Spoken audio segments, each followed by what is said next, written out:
قفلی شامی یو کس تیر شوی دی ډېر لوی عالم تیر شوی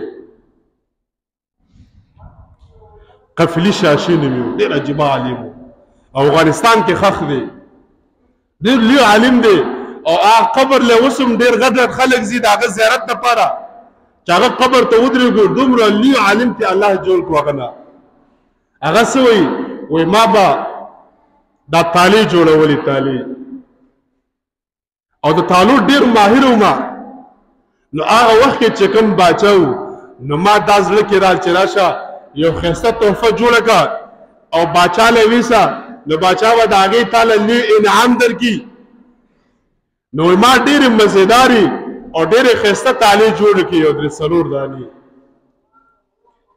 او داسې مې جوړې کړي چې بله چابۍ به م نه کولاوې دي او داسې مې جوړې کړي چې هغه به ډېرې سپکې وي مزېدارې وي او زه لاړم د باچا چې کوم لاندې کس و هغه نه مې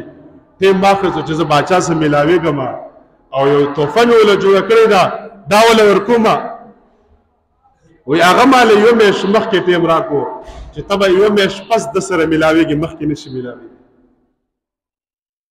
وایي ما د یوې میاشتې انتظار کوو او چې کله مې ورځ راله نو وایي باچا دربار ته لاړم چې اوس به باچا سره میلاوېږم نو ډېر غټ قطار لګېدلی باچا سره د ملاقات دپاره هر چا خپل یو یو شیز راوړی چې دا باچا له ورکړم د باچا خوښ شي نو هغه به د هغې بدله کې ما له انعام راکړي او یو ښایسته انعام به راکړي نو زما نه مخکې ډېر خلک و لوی قطار هغې کې ولاړ دا قفلي شامي وایي څو ګنټې د سهار نه ماسپښینه پورې ودرېدم او چې کله مې لمبر رالی او دا خپلې تعلیمې دا مې د باچا ته مخکې کړې چې دا وګوره نو باچا لاس کې ونیولې هغه تالې ورته ویې کتلې چې دا خو ډېره مزېدارې نو په دې کې اواز وشو یو درباري اواز وکړو باچا سلامت زموږ د کلي مشر عالم فلانی عالم دا ستا دربار ته حاضرېږي وایي دا اواز چې باچا واورېدو وایي زما تالې په خوا سره سیټ ته ګزار کړی او نیغ ودرېدو چې هغه لوی عالم زموږ د علاقې چې کوم مشر عالم دی هغه را روان دی دربار ته راځي نو یې باچا هم ودرېدو د باچا سره چې څومره وزیرانو هغه هم ودرېدل او وزیرانو سره څومره مشرانو هغه هم ودرېدل او ټول دربار د یو عالم په مخ کې ودرېدل باچا ته ودرېد باچا ټول عالمان او دا څومره کسانو دا د یو عالم ته نیغ ودرېدل او زما چې کومې تالې مخکې نه جوړې کړې وي او په شوق مې جوړې کړې وي او ډېرې مزېدارې مې جوړې کړې وي هغې سیټ ته ګزار کړې زه حیران شوم چې دا کوم یو هنر دی عالم سره دی دې بزرګ سره کوم هنر دی چې زما دا قیمتي تالې جوړې کړې او میاشت نه انتظار یې چې دا خو یې سیټ ته ګزار کړي او د یو کس سره دا ټول دربار ودرېدو آیا د سره چې شی کوم هنر دی چې دومره قدر او عزت دا ټول دربار کوي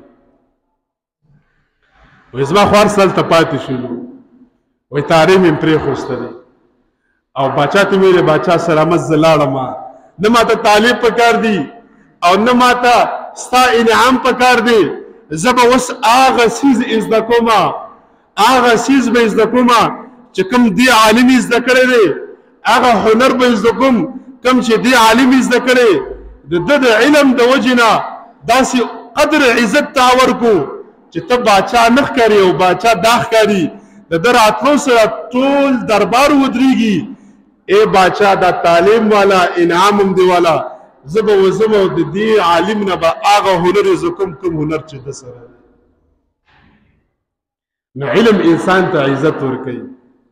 هغه وایي وایي زه د هغه ځای نه لاړم او علم ته کېناستم و څو کاله محنت مې وکړو او علم مې زده کړو الله رب العزت د هغه نه لوی محدث شیخ القرآن او شیخ الحدیث جوړ نو عزت الله رب العزت دین کې ښی دی عزت الله رب العزت علم کې ښی دی